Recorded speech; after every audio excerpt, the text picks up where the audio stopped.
स्वागत है आप सभी का मूर्ति नॉलेज में। और आज हम लोग शुरू करने वाले हैं रिकार्डो का लगान सिद्धांत।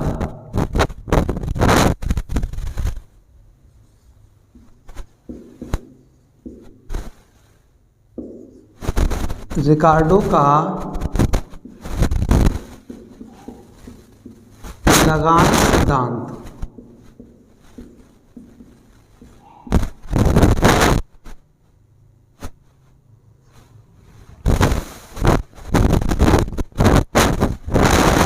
रिकार्डो के अनुसार लगान भूमि की उपज का वह भाग होता है जो भूमि के स्वामी को भूमि की मौलिक तथा अविनाशी शक्तियों के प्रयोग के बदले में प्राप्त होता है। रिकार्डो ने लगान के संदर्भ में दो महत्वपूर्ण बातें कही हैं अपने सिद्धांत में। पहली है कि जो लगान जो प्राप्त होता है वो भूमि की उदारता के कारण नहीं बल्कि भूमि की कंजूसी और भूमि की सीमितता के कारण प्राप्त होता है। पहली बात, जो लगान जो प्राप्त होता है वो भूमि की उदारता के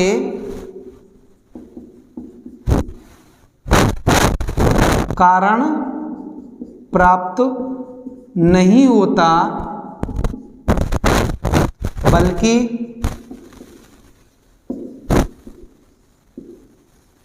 भूमि की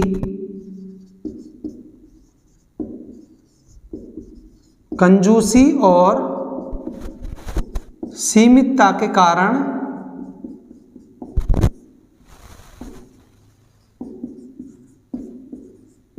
प्राप्त होता है। यानी पहली महत्वपूर्ण बात रिकार्डो ने अपने सिद्धांत में ये कही कि जो लगान जो प्राप्त होता है वो भूमि की उदारता के कारण प्राप्त नहीं होता है बल्कि भूमि की कंजूसी और सीमितता के कारण प्राप्त होता है। यानी जो भूमियां होती हैं वो एक समान उपजाऊ नहीं होती हैं। यानी कुछ भूमियां अधिक उपजाऊ होती हैं और कुछ भूमियां निम्न कोटि की होती हैं जो कि बहुत अधिक उपजाऊ नहीं होती हैं। जब दोनों ही भूमियों में समान लागत लगाई जाती है तो उसमें क्या होता है कि श्रेष्ठ भूमियों से एक आधिक्य प्राप्त होता है, एक बचत प्राप्त होती है, जिसे रिकार्डो ने लगान कहा है। यानी जो श्रेष्ठ भूमियों से जो लगान प्राप्त हुआ है वो भूमि की उदारता के कारण प्राप्त नहीं हुआ बल्कि भूमि की कंजूसी और सीमितता के कारण लगान प्राप्त हुआ है। दूसरी महत्वपूर्ण बात अपने सिद्धांत में रिकार्डो ने ये कही कि जो लगान है वो एक भेदात्मक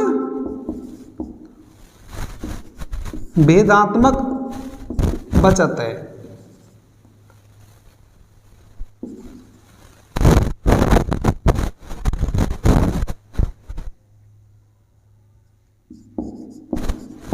यानी लगान एक भेदात्मक बचत है। रिकार्डो के अनुसार रिकार्डो ने कहा कि लगान एक भेदात्मक बचत होने के साथ साथ भूमि की स्थितियों का भी असर पड़ता है। इसके लिए उन्होंने एक एग्जाम्पल दिया कि जो बाजार के पास वाली जो कि अधिक उपजाऊ भूमि नहीं है और एक भूमि वो जो कि बाजार से दूर स्थित है जो कि बहुत अधिक उपजाऊ है। यानी जो बाजार के पास वाली जो कम उपजाऊ भूमि है बाजार से दूर स्थित अधिक उपजाऊ भूमि की अपेक्षा अधिक महत्व की भूमि है। बाजार के पास वाली भूमि अधिक महत्व की भूमि है। यानी जब श्रेष्ठ भूमियों को निम्न भूमियों के ऊपर जो लगान प्राप्त होता है उसे रिकार्डो ने भेदात्मक बचत कहा है। अब रिकार्डो अपने सिद्धांत की जो व्याख्या करते हैं तो वो दो शीर्षकों के अंतर्गत करते हैं। पहला है विस्तृत खेती के अंतर्गत।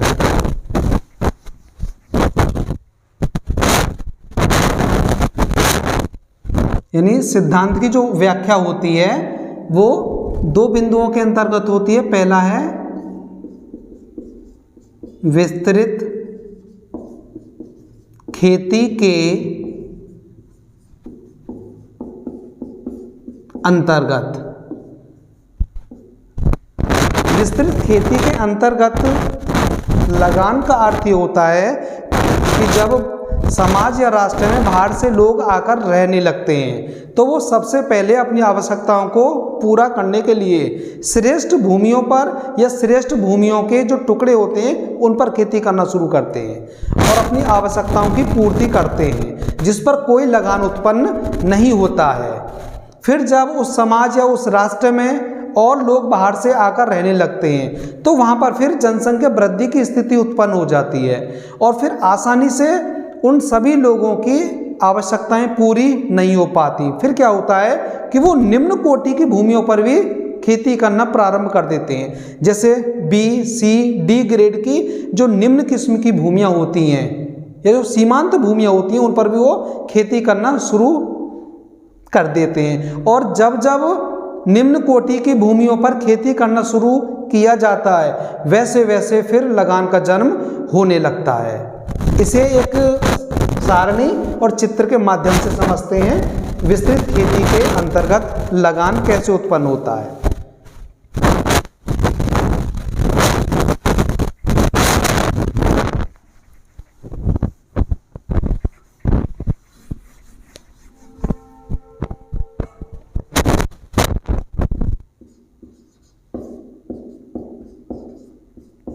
विस्तृत खेती के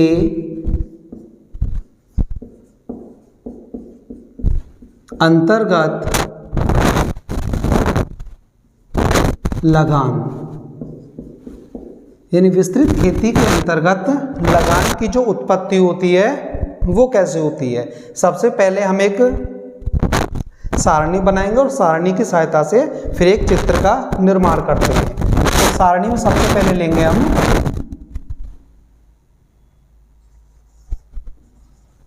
भूमि की श्रेणियां।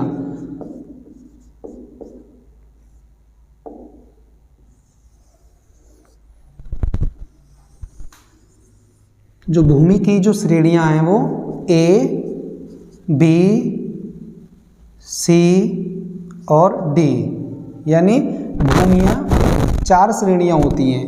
भूमि की 4 श्रेणियां होती हैं ए, बी, सी, डी।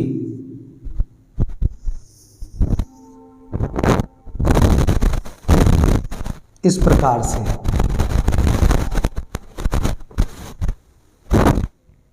दूसरा है गेहूं का उत्पादन कुंतल में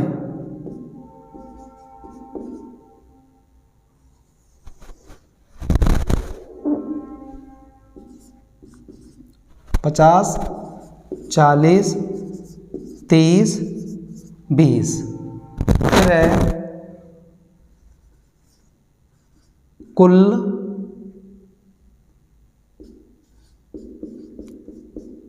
लागत रुपए में,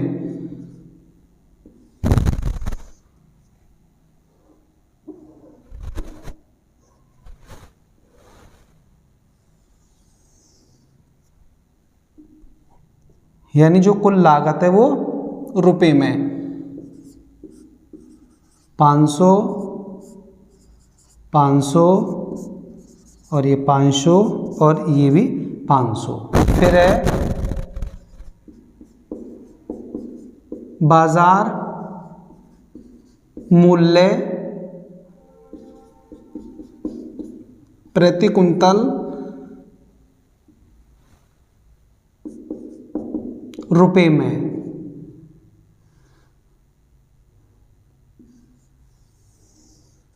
प्रति कुंतल रुपए में जो बाजार मूल्य है 25, 25, 25, 25। बाद है लगान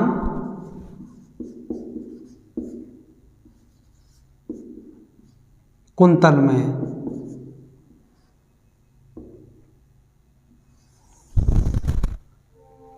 फिर है लगान मुद्रा में, लगान मुद्रा में।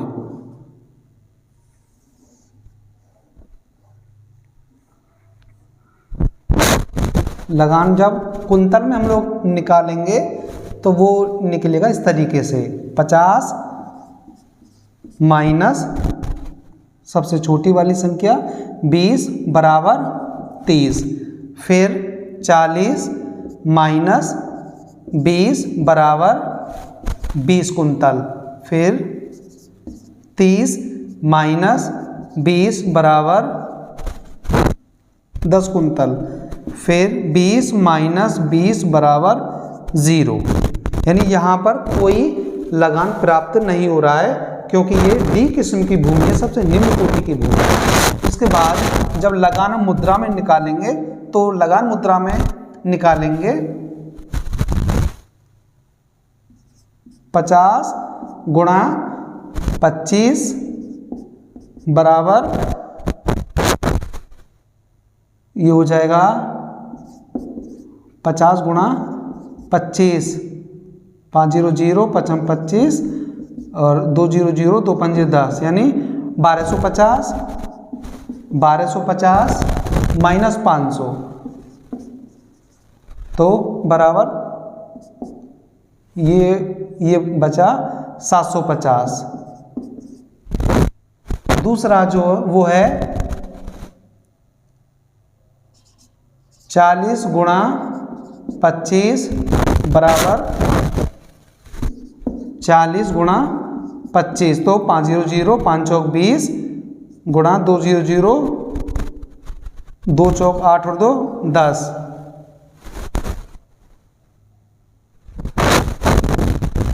5 0 0 5 चौक 20 और 2 0 0 2 चौक 8, 1000 माइनस 500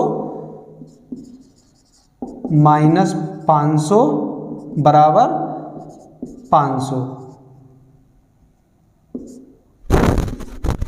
और जो तीसरा है 30 गुणा 25 बराबर 30 गुणा 25, 5 0 5 तिया 15 2 0 0 2 तिया 6 7 5 0 750, 750 माइनस 500 बराबर 250। इसके बाद 20 गुणा 25 बराबर 500 माइनस 500 बराबर 0।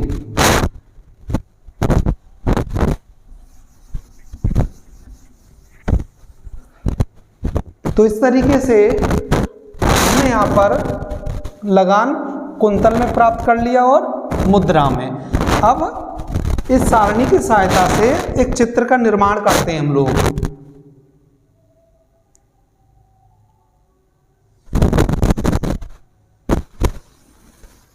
ये हो गया x अक्ष, मूल बिंदु O, और ये y अक्ष। x अक्ष पर भूमि की श्रेणियां, भूमि की श्रेणियों को दिखाया गया है, और y अक्ष पर उत्पादन कुंतल में,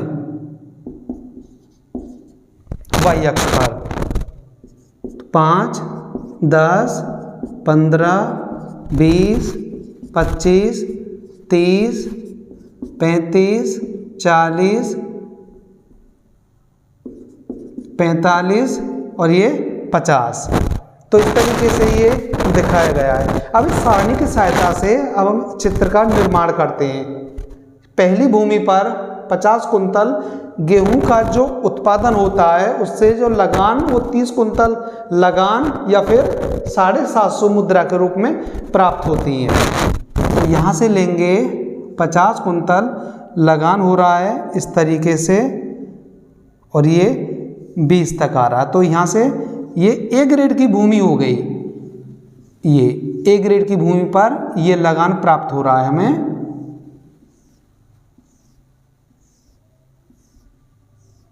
ये वाला इस तरीके से।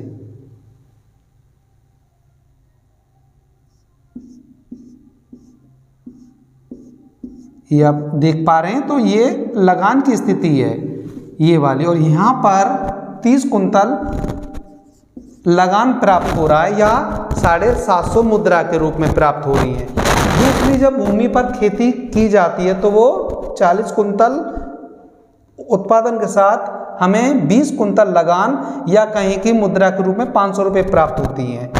तो 40 हमारा ये रहा, यहाँ से लेंगे या बिल्कुल इसे यहीं से ले लेते हैं इस तरीके से, और ये होगी भूमि की 20 श्रेणी, और 20 श्रेणी पर इस तरीके से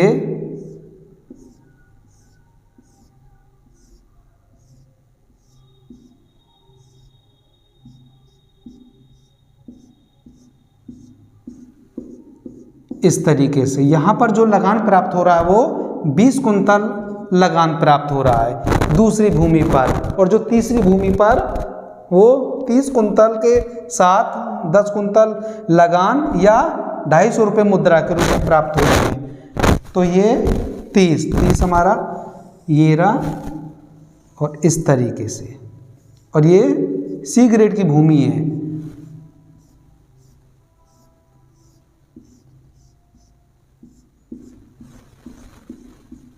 इस पर 10 कुंतल लगान प्राप्त हो रहा है, और जो चौथे किस्म की भूमि है उस पर हमें कोई लगान प्राप्त नहीं हो रहा है। तो इसे हम इस तरीके से दिखाएंगे, ये डी ग्रेड की भूमि है, इस पर कोई लगान प्राप्त नहीं हो रहा है।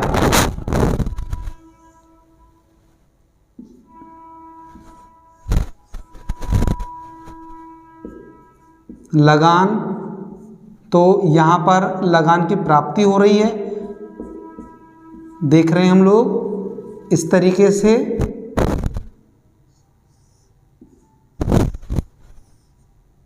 और यहाँ पर भी लगान की प्राप्ति हो रही है इस तरीके से।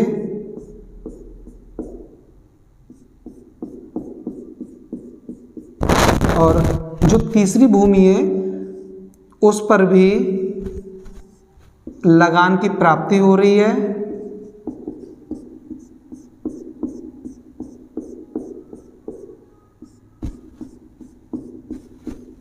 ये, लेकिन जो चौथी भूमि है यानी जो डी ग्रेड की भूमि है, ये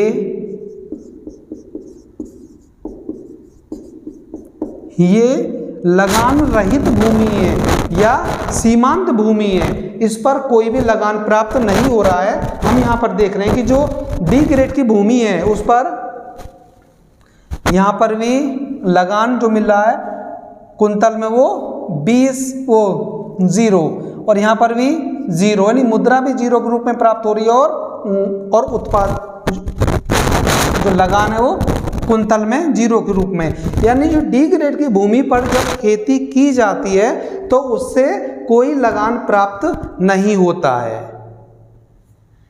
ये सारणी की सहायता से हमने विस्तृत खेती के अंतर्गत लगान का वर्णन किया। अब हम लोग जो दूसरा महत्वपूर्ण बिंदु है, जो दूसरा शीर्षक है, वो है गहन खेती के अंतर्गत लगान की उत्पत्ति। यानी गहन खेती के अंतर्गत लगान कैसे उत्पन्न होता है।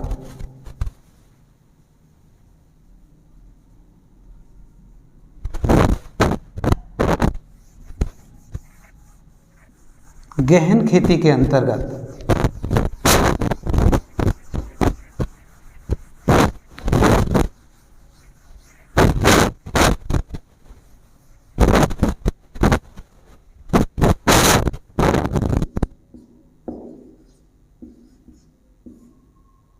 गहन खेती के अंतर्गत लगान, तो गहन खेती के अंतर्गत का मतलब होता है कि जब लोगों के पास जब भूमि का बहुत छोटा टुकड़ा होता है तो उस पर क्या होता है, फिर वो अधिक उत्पादन के लिए श्रम व पूंजी की अधिक मात्राओं का प्रयोग करते हैं, और वो इतनी अधिक मात्रा में प्रयोग करने लगते हैं कि एक सीमा के बाद जो उत्पादन प्राप्त होता है फिर वो घटने लगता है, जिसके कारण लगान की उत्पत्ति होने लगती है। तो यहाँ पर जो भूमि की श्रेणियां हैं इसकी जगह पर हम लेंगे श्रम व पूंजी की मात्रा। श्रम व पूंजी की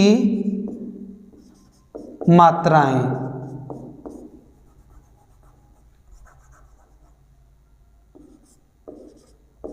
लिए पहली मात्रा, दूसरी मात्रा और ये तीसरी मात्रा और ये चौथी मात्रा। बाकी चीजें बिल्कुल सेम रहेंगी इसी तरीके से। तो अब इस सारणी की सहायता से हमें चित्र का निर्माण करना है। गहन खेती के अंतर्गत लगान की उत्पत्ति कैसे होती है।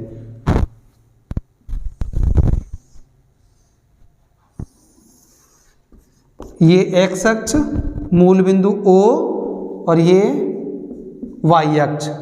एक्स अक्ष पर एक्स अक्ष पर जो दिखाया गया है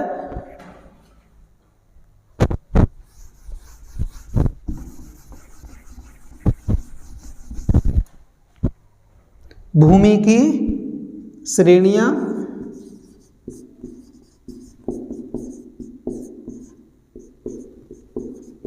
भूमि की श्रेणियां और वाई अक्ष पर उत्पादन कुंतल में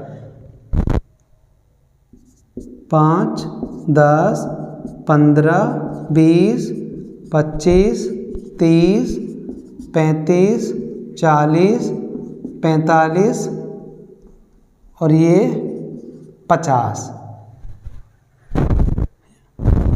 जो पहली जब श्रम पूंजी की मात्रा लगाई जाती है तो गेहूं का उत्पादन 50 कुंतल के बराबर होता है, जिस पर जो लगान प्राप्त होता है वो 30 कुंतल के बराबर लगान की प्राप्ति होती है, या मुद्रा के रूप में कहें 750 रुपये मुद्रा के रूप में, जब पहली श्रम पूंजी की मात्रा का प्रयोग किया जाता है।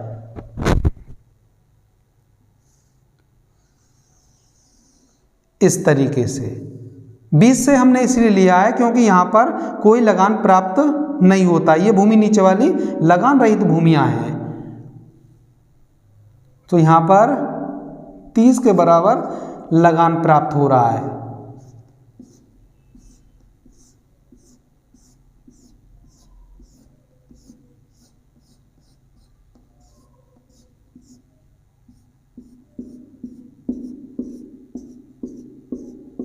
इस तरीके से, सॉरी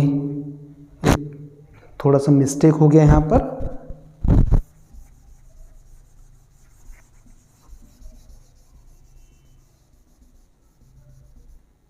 यहाँ पे जो चित्र जो बनेगा वो कुछ इस तरीके से बनेगा। यहाँ पर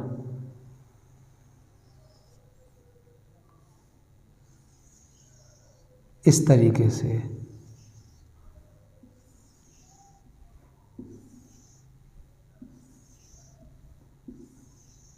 इस तरीके से ये।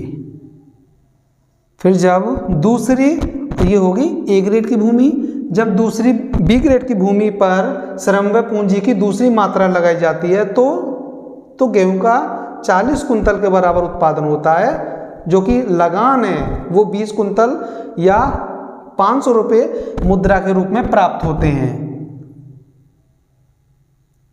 यहां से लेंगे इस तरीके से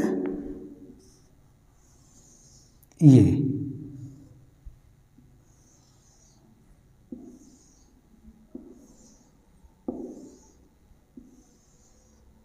और ये होगी बी ग्रेड की भूमि।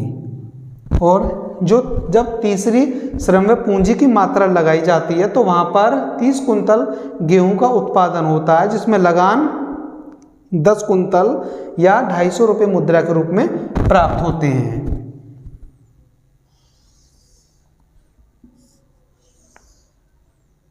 ये सी ग्रेड की भूमि हो गई।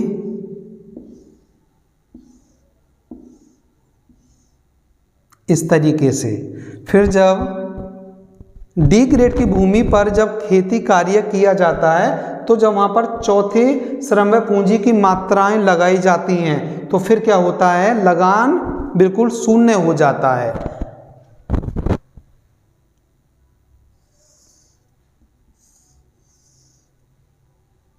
डी, ये लगान रहित भूमि है।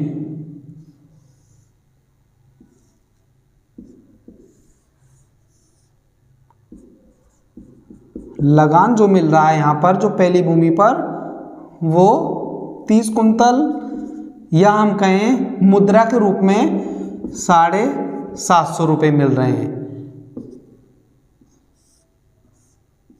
फिर जब बी ग्रेड की भूमि पर जब खेती कार्य किया जाता तो वहाँ पर लगान जो मिल रहा है वो 20 कुंतल और 500 रुपये के रूप में मिल रहा है। और जब सी ग्रेड की भूमि पर जब खेती कार्य किया जाता है तो वहाँ पर केवल लगान 10 कुंतल और मुद्रा के रूप में 250 रुपये प्राप्त हो रहे हैं। और जो चौथी जो भूमि है जब डी ग्रेड की भूमि पर खेती की जाती है तो वो लगान रहित भूमि है या फिर सीमांत भूमि है।